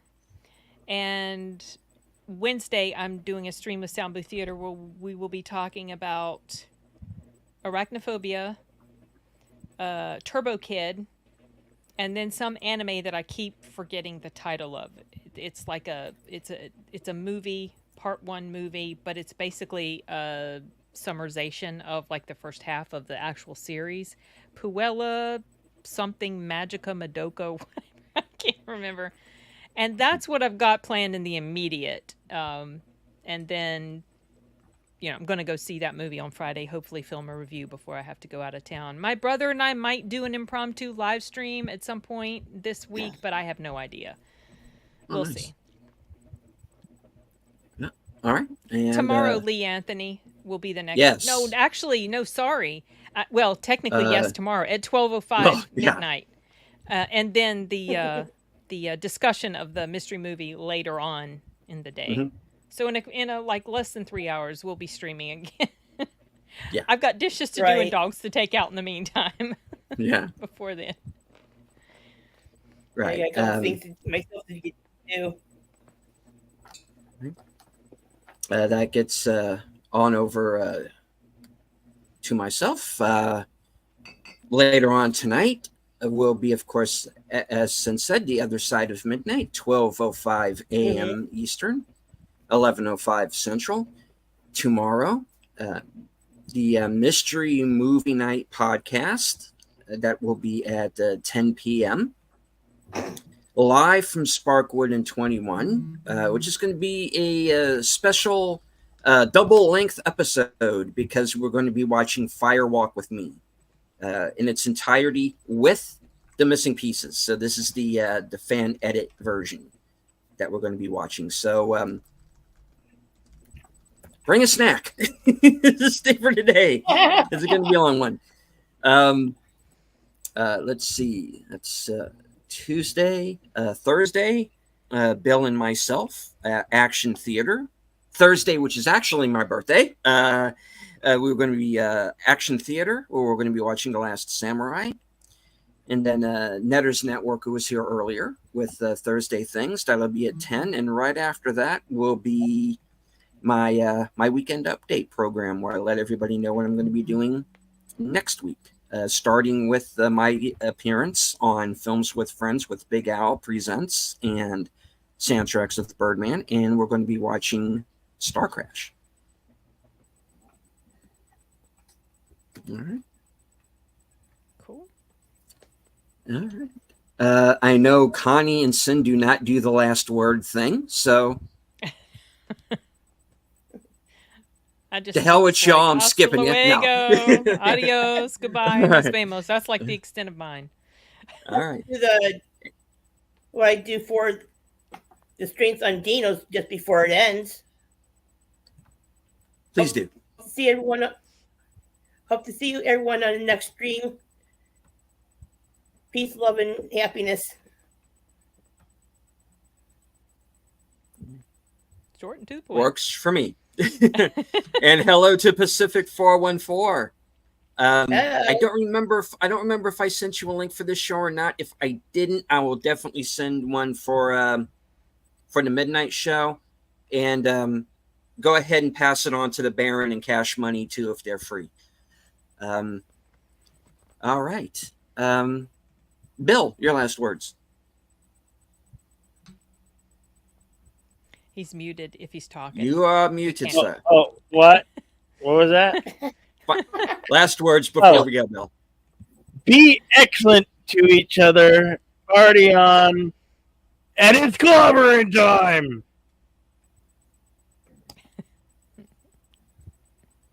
Rest in peace, Clobby. Yep. Love you, man. Yeah. All right. I would once again like to thank everybody who joined me here on the panel. Connie and Sin, Bill, Troy and Netter, Boomer, Big Al, Curtis, and Paulie. To everyone in the chat.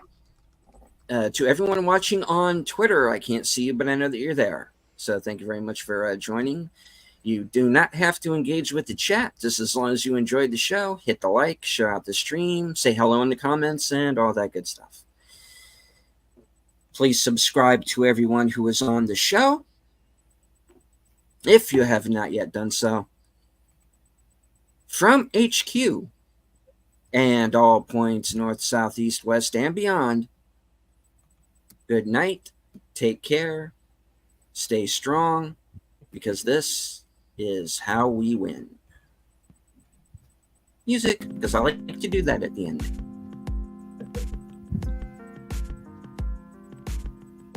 I'm just going to keep us on. Here we go. Well, Yeah, I'm just gonna walk away. it's my show. All me, all the time.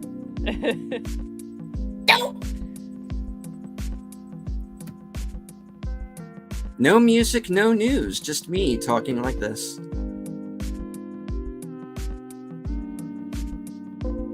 What are you still doing here? The show's over. Go home. Wait, I'm already home.